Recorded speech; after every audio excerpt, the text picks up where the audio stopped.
Tag 3. Wir gehen weg und es ist Sonnenschein.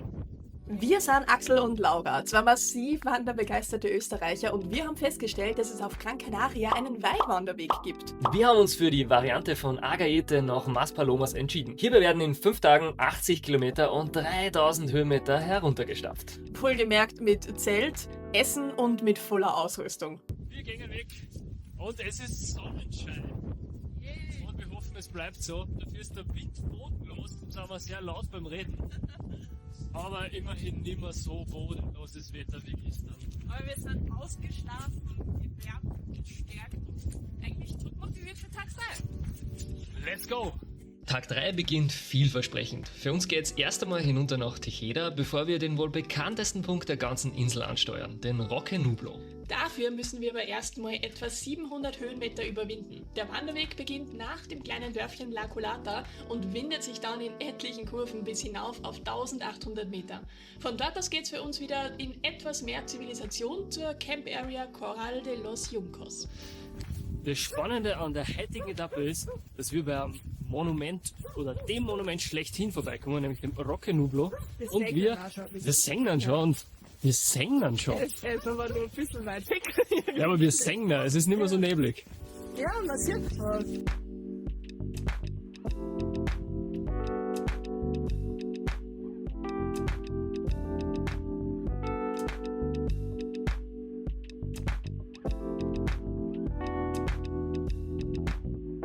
So, wir haben jetzt die Abzweigung erreicht. Jetzt geht's vom tiefsten Punkt hinauf zum Roque Nublo. Der höchste des Tages. 700 Höhenmeter und 6 Kilometer erwarten uns auf diesem wunderbaren Teilstück. Das heißt, es dauert jetzt ein paar Stunden, aber wir halten uns auf dem Laufenden.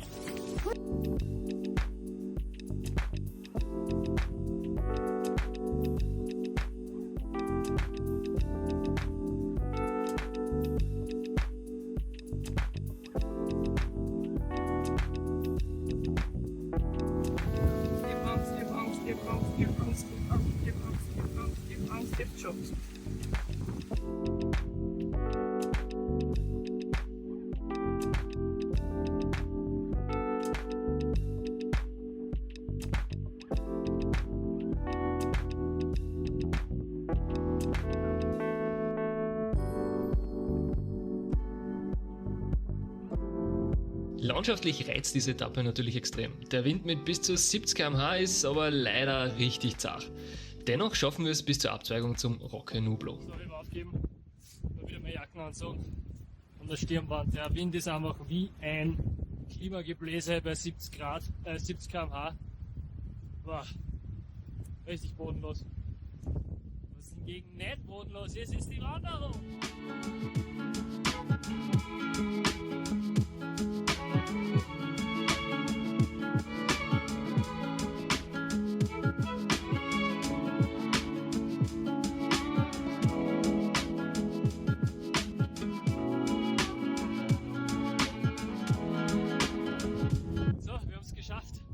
Hinter uns sieht man den Roque Nublo.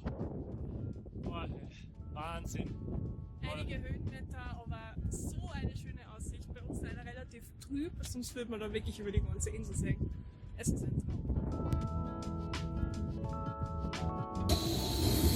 Ich glaube, ich habe noch nie so bodenlos gekocht. So einer Steigung. Also, wie ihr gerade gesehen habt, wir sind in einer richtig geilen Höhle. Vom Wind geschützt, haben uns da gerade Wasser heiß gemacht für unsere geile Trekking-Nahrung. Eierspeise mit Gemüse diesmal. Also wir sind mega gespannt. Wir haben ja schon ein paar von diesen Gerichten gegessen auf dem Trek bisher und es waren alle wirklich gut. Eierspeise können wir uns gerade nicht so gut vorstellen, aber es riecht schon extrem gut. Okay. Ja, wirklich gut. Jetzt möchte ich auch was haben.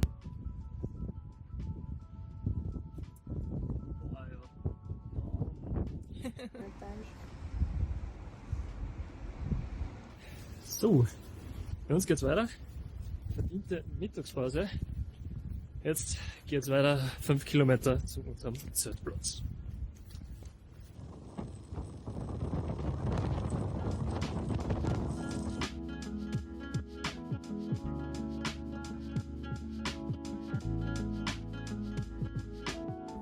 Also irgendwie ist es gerade schon ein bisschen zu windstill, das kommt mir ein bisschen komisch vor. Wir sind jetzt ein bisschen weitergegangen. Ah, da Und kommt die Brise, sehr gut. haben eigentlich schon so einen Endspurt. Jetzt geht's da nochmal ungefähr 60 Meter runter und wieder rauf. Und dann sind wir in 2 Kilometer schon da. Und gerade ist kein Wind, aber man sieht, er kommt schon wieder. Okay, keine Sorge.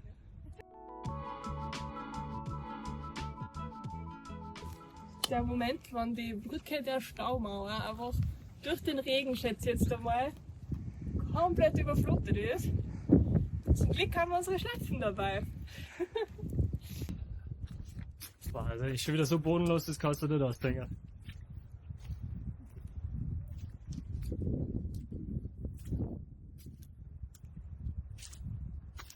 Einfach die Staumauer vollkriegend. Aber mit viel ist eine angenehme Abkühlung. So, seht ihr das da? Agua, Baby. Das heißt, der Tag ist halt gerettet. Wir holen uns da Wasser, gehen dann drüben runter, wo wir zuerst waren, wo es windstiller ist. Guten Morgen an Tag 4 mit dem Zelt. Jetzt gibt's Frühstück im Zelt.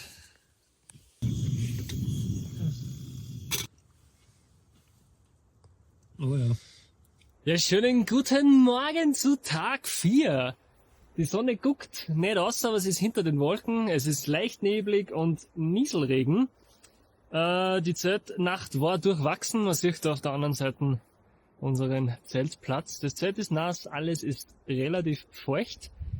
Es hat 6 Grad und dementsprechend schauen wir, dass wir im Kessel anheizen, weil sonst wird uns kalt. Heute ist es wieder kalt und nass, als wir uns aufmachen weiter Richtung Süden. Vorbei am höchsten Punkt der Insel, dem Pico de las Nieves, machen wir nur ein paar Höhenmeter, bevor es dann endlich bergab geht. Insbesondere der Abschnitt hinunter zum Dorf San Bartolomé ist aussichtsreich und landschaftlich eins unserer Highlights der gesamten Tour. Um wirklich in 5 Tagen anzukommen, ziehen wir durch bis nach dem Ort Fataga, wo wir dann einen richtig schönen Campspot finden. Eigentlich eine nette Picknick-Area. Wenn es nicht so scheiß Wetter war. Ja.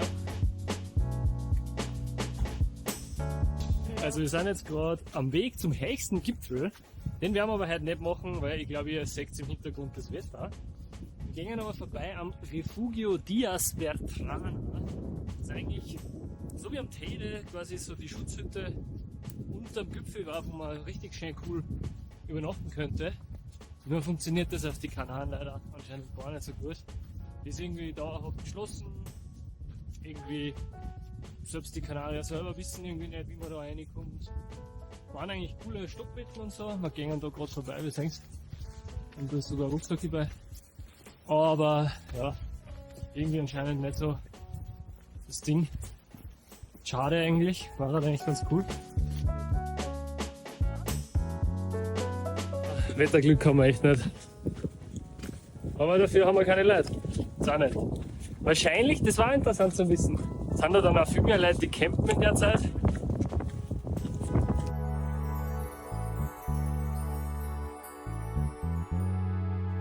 Aber was machst du jetzt? Wasserfilter am Kasten mehr oder nur mehr sehr wenig. Da ist ein Bach mit einem Maus. Das ist der Vorteil vom Regen, man kriegt zumindest ein Wasser.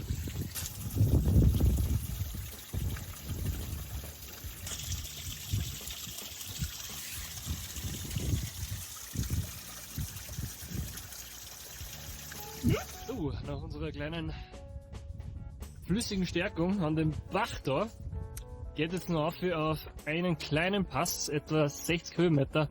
Und das markiert dann wirklich den höchsten Punkt, den wir haben auf 1740 Meter circa.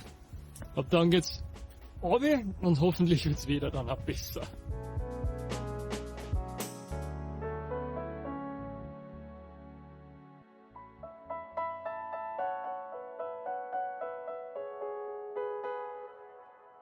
So, höchster Punkt ist erreicht. Wetter ist sehr bescheiden.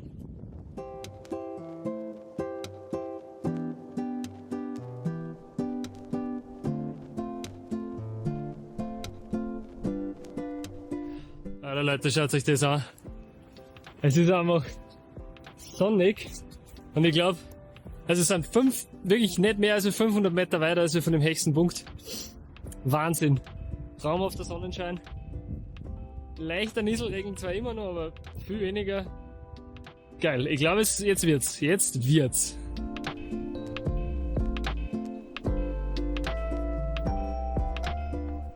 Wir haben gerade einen kleinen Umweg gemacht und ich glaube, der kann was. Ja, er kontert was, wenn man Aussicht hätte. Aber es ist schon wieder Sprühregen im Gesicht und voll der Wind. Wir drehen um, wir gehen doch unseren normalen Weg runter.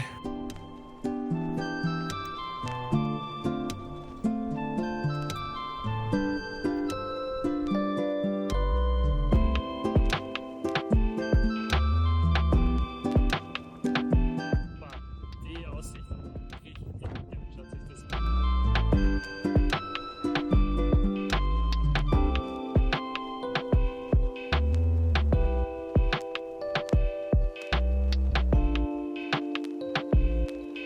So, wir haben kurz eine Snackpause gemacht und leider zieht es da schon wieder so einen komischen Sprühregen um.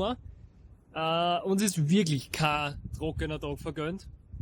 Hinter mir sieht man da schon unser Ziel für Mittag, nämlich San Bartolomé. Darum werden wir da jetzt abpressen, durchziehen, Vollgas geben, weil ja, bleibt ja nichts anderes über.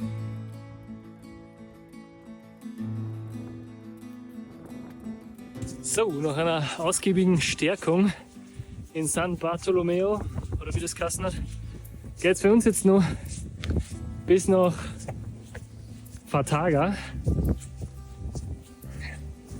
Eigentlich nur weiter. Eigentlich nur weiter. Tage ist nur der nächste. Ich glaube, in 5 Kilometer können wir vielleicht noch mal beim Supermarkt vorbeikommen. Und ab dann werden wir schauen. Wo uns die Nacht. Die Nacht verbringen. Genau. Das ist nicht so 100% geplant. Diesmal hoffentlich trocken.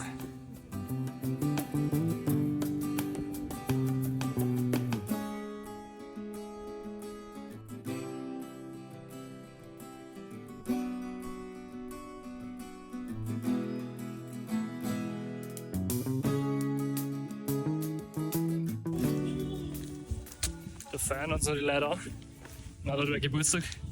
So, wir haben jetzt Fataga durchquert und wir gehen langsam das Tal Richtung Maspalomas. Und jetzt suchen wir uns noch unseren letzten Schlafplatz. Ja, Beine sind schon müde, aber das hält uns nicht davon ab. Wir schauen einmal, was noch geht. Alles, was wir heute noch machen, müssen wir nicht mehr morgen machen.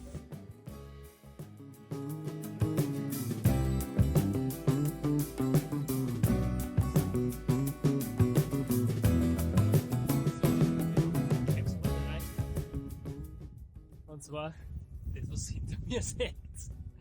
Richtig geil abgeschieden, der Wanderweg geht noch drüben, da wird heute wahrscheinlich keiner mehr vorbeikommen. Kein Wind hinter uns, weil wir relativ gut in einer Mulde sind. Aber da so schaut, eigentlich hopp aus.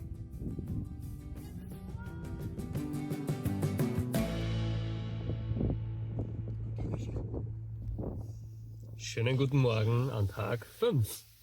Unserem letzten Tag. Kaffee ist nicht einmal schlecht.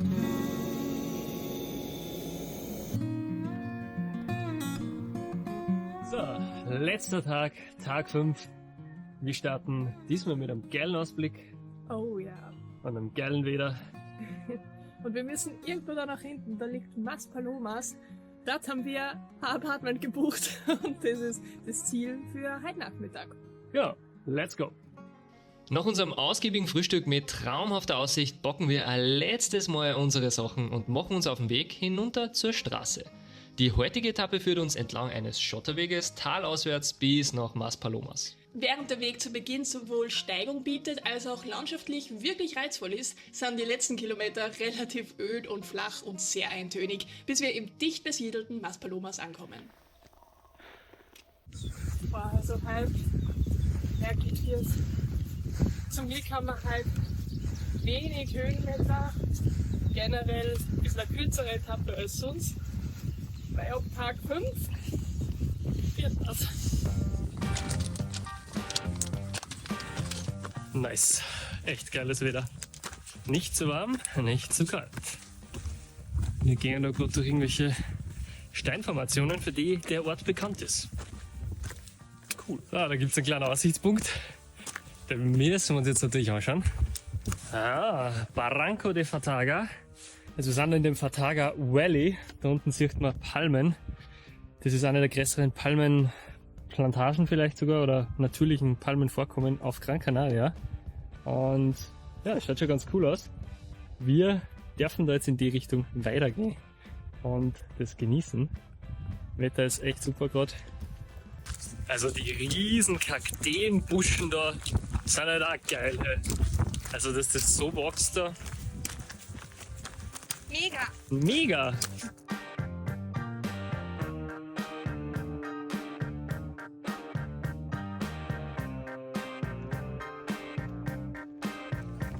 So, wir denken, wir haben den letzten Anstieg geschafft, aber jetzt wirklich nur mehr bergab gehen.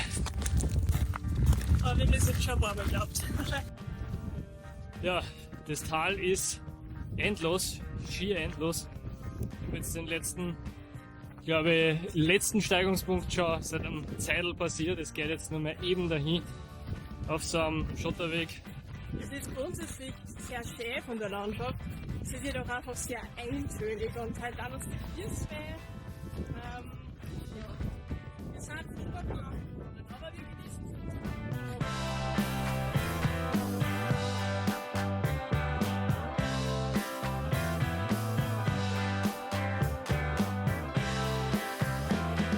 es. So, jetzt wird's schon langsam wirklich Zeit, letzte Stunde.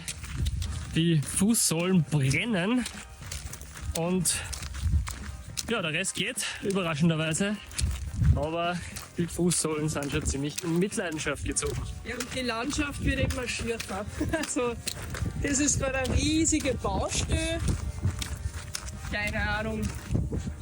Also ich hoffe, das ist jetzt der letzte Anstieg. Oh Mann.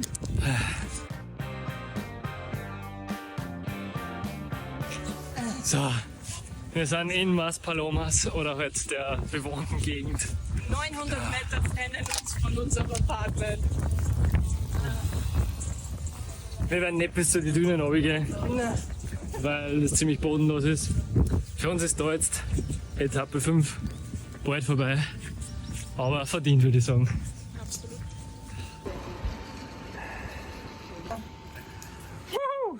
Obwohl wir nicht am nördlichsten Zipfel begonnen haben, sind wir dann am Ende doch nur zu dem südlichsten Zipfel, nämlich den Dünen von Maspalomas, spaziert. Als Abschluss sozusagen. Wir blicken zurück auf 5 anstrengende, aber zugleich auch richtig schöne Tage. Gran Canaria ist erledigt, aber die nächste Wanderung folgt sicher bald.